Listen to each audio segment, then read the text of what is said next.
Hi friends, welcome to the law teller YouTube channel.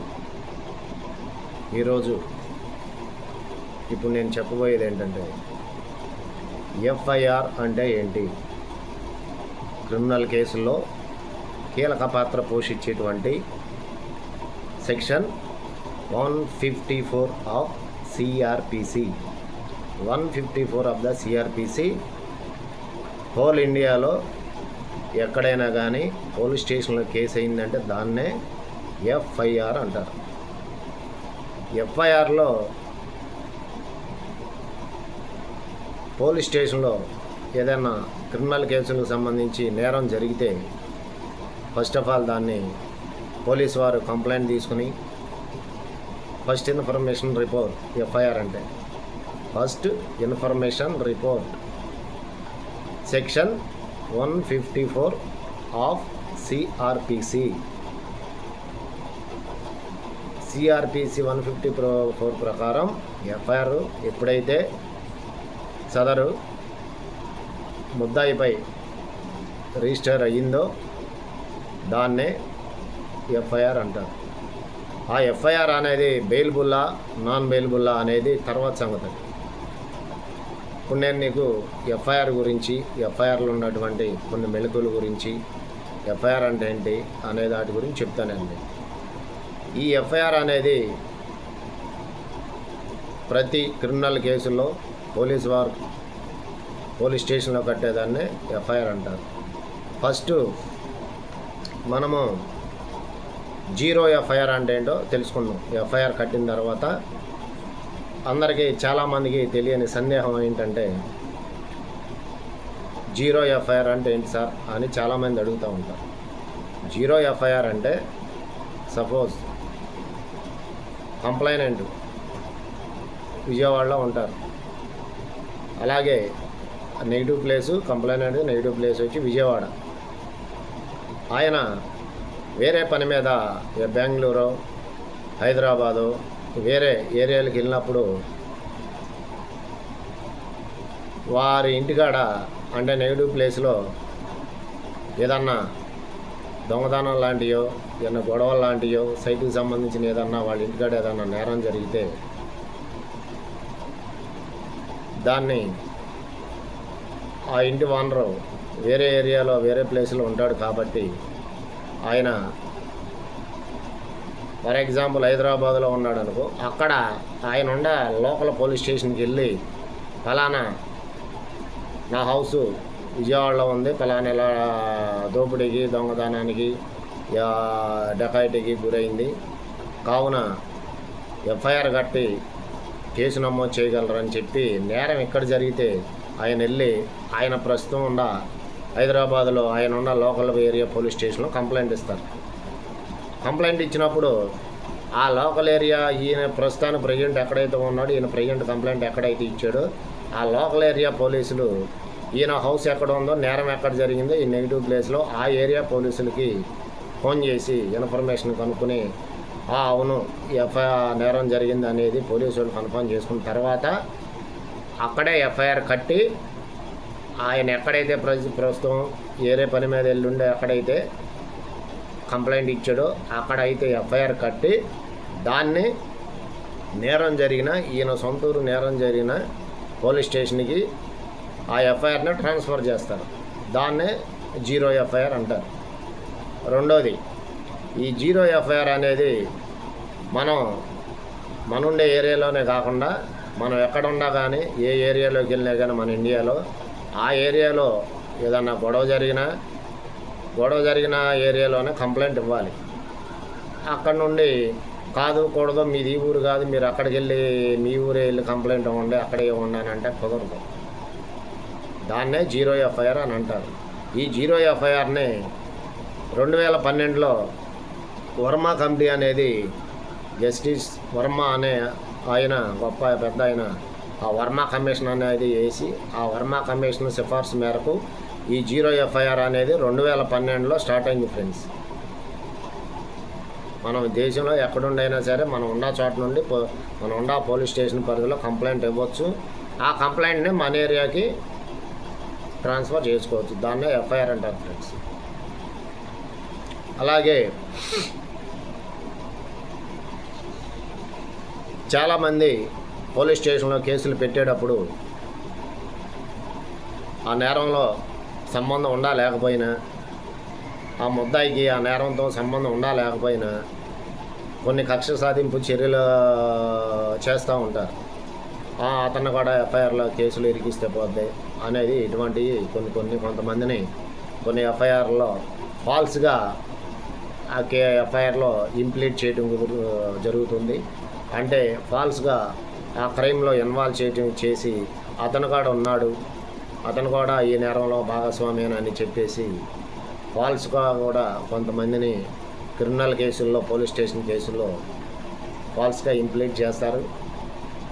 ఆ implead చేసినప్పుడు అతను నేనేం నేరం చేయలేకపోయినా నన్ను అనవసరంగా ఈ కేసులో పెట్టారు, నాకే నేరానికి నాకు ఎటువంటి సంబంధం లేకపోయినా నన్ను ఈ ఎఫ్ఐఆర్లో పెట్టారు, నన్ను ఎందుకు పెట్టారు, నేను ఎలా ఈ కేసులో నుండి తప్పించుకోవటం అనేది, నేను ఎలా ఈ కేసులో నుండి బయటపడాలనేది ఆయన సతమతం అవుతూ బాధపడుతూ ఉంటాడు.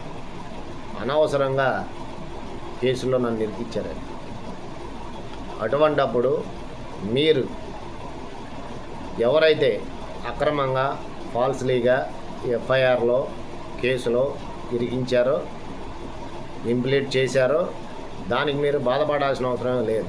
మీరు చేయాల్సింది ఏంటంటే అప్పుడు మిమ్మల్ని ఫాల్స్గా అక్రమంగా కేసులు ఇరికించినప్పుడు ఆ ఎఫ్ఐఆర్ కాపీని ఒకటి తీసుకుని హైకోర్టులో మీరు సెక్షన్ 482 ఆఫ్ సిఆర్పిసి కింద హైకోర్టులో ఎఫ్ఐఆర్ క్వాష్ పిటిషన్ అనేది వేసుకోవచ్చు. కంపల్సరీగా మీరు కానీ ఆ కేసులో ఎఫ్ఐఆర్లో ఫాల్స్గా మిమ్మల్ని ఇంప్లీట్ చేసినట్లయితే, మీరు హైకోర్టు వారికి నిరూపించుకున్నట్లయితే కంపల్సరిగా మీ మీద ఏదైతే ఫాల్స్ ఎఫ్ఐఆర్ అయిందో దాన్ని హైకోర్టు వారు వాష్ చేస్తూ ఆర్డర్స్ పాస్ చేస్తారు. దాన్నే ఎఫ్ఐఆర్ క్వాషింగ్ అంటారు. అది ఓన్లీ హైకోర్టులోనే వేస్తారు friends. Under section CrPC 482 of CrPC ప్రకారం క్వాష్ పిటిషన్ అనేది హైకోర్టులో ఫైల్ చేసుకుంటారు. అదేవిధంగా చాలామంది పోలీస్ స్టేషన్లో కేసు పెట్టిన తర్వాత ఎఫ్ఐఆర్ అయిన తర్వాత, ఇది బాగా గుర్తుపెట్టుకోవాలి ఫ్రెండ్స్, ఎఫ్ఐఆర్ అయిన తర్వాత చాలామంది కొన్ని కేసులు పోలీసు వారు ఫాల్స్ కేసులుగా రెఫర్ చేసి వారి యొక్క ప్రైమరీ ఇన్వెస్టిగేషన్ అనేది కంప్లీట్ చేసి మా ఇన్వెస్టిగేషన్లో అంటే ఎఫ్ఐఆర్ కట్టినాం ఫ్రెండ్స్.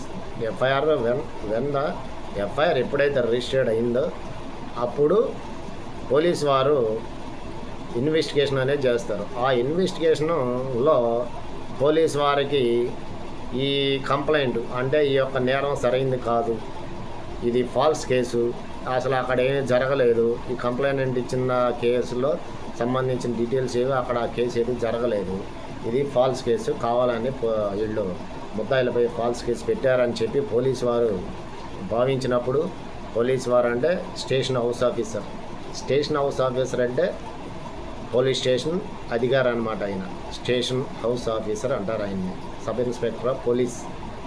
ఆయన భావించినప్పుడు ఆ ఎఫ్ఐఆర్ని ఆయన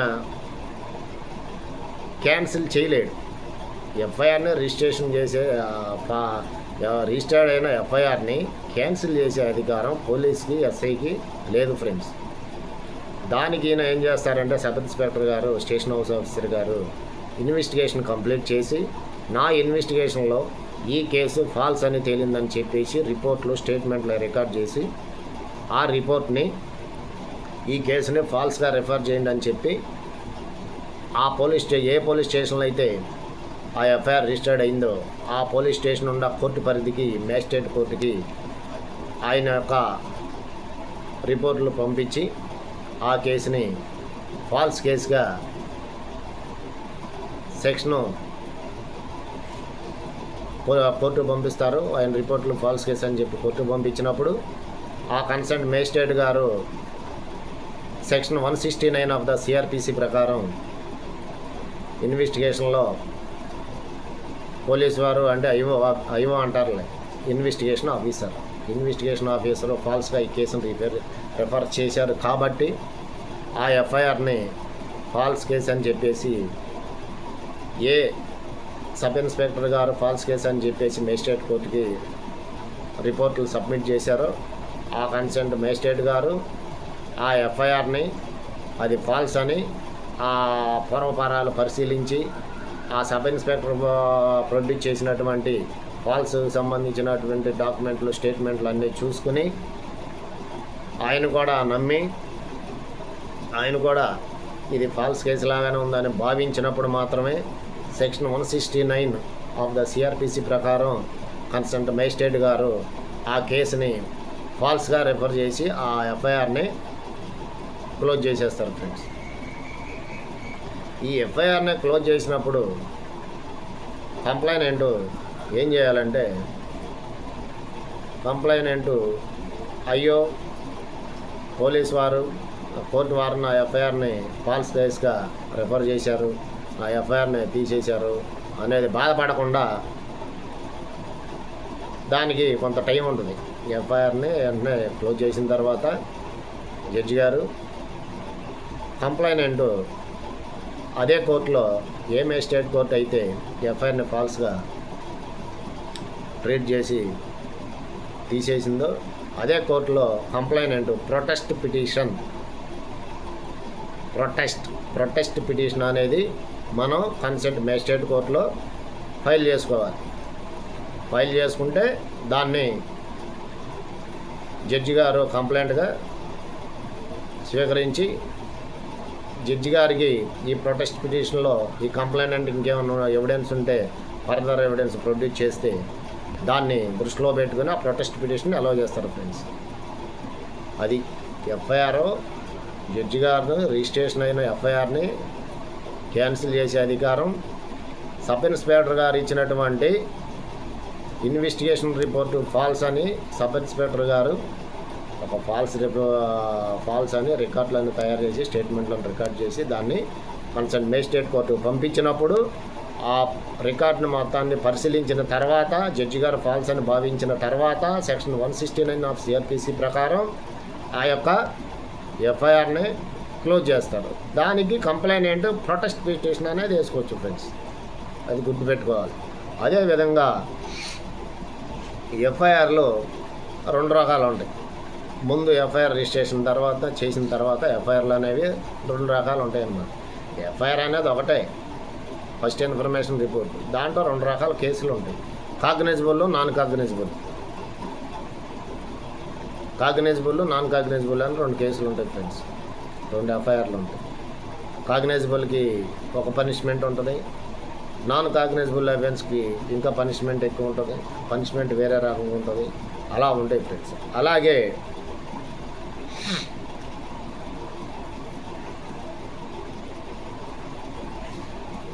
చాలామంది పోలీస్ స్టేషన్కి వెళ్ళి ఫాల్స్గా ఏదో సాధించాలి, కక్ష సాధింపుగా కొన్ని చేస్తూ ఉంటారు ఫ్రెండ్స్.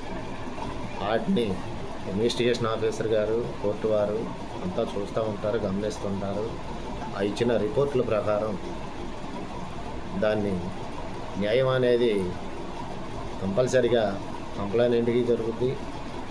ఒరిజినల్గా నేరం జరిగితే, అదేవిధంగా కావాలని ఫాల్స్గా ఎవరైనా అక్రమంగా ఏదైనా కేసులో ఇరికిస్తే ఇన్వెస్టిగేషన్ ఆధారంగా జడ్జి గారు పరిశీలించి ఆ కేసుల్ని కూడా క్లోజ్ చేసే, ఎఫ్ఐఆర్లను కూడా క్లోజ్ చేసే అధికారం జడ్జి గారికి ఉంటుంది.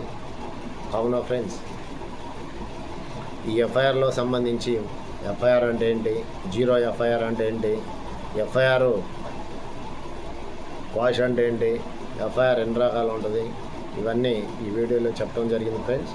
దయచేసి ఈ వీడియోని చూసి సబ్స్క్రైబ్ చేసి మీకు ఇంకేమైనా డౌట్స్ ఉంటే కామెంట్స్ రూపంలో తెలియపరచగలరని కోరుకుంటున్నాను. అదేవిధంగా నా ఈ ఛానల్కి లా టెల్లర్ అనే యూట్యూబ్ ఛానల్కి వ్యూస్, సబ్స్క్రైబ్స్ పెంచి సబ్స్క్రైబ్ చేసుకుని నాకు మీ సపోర్ట్ ఇవ్వగలరని కోరుకుంటున్నాను ఫ్రెండ్స్. మరొక వీడియోతో మరలా మిమ్మల్ని కలుస్తాను ఫ్రెండ్స్. Until then, bye.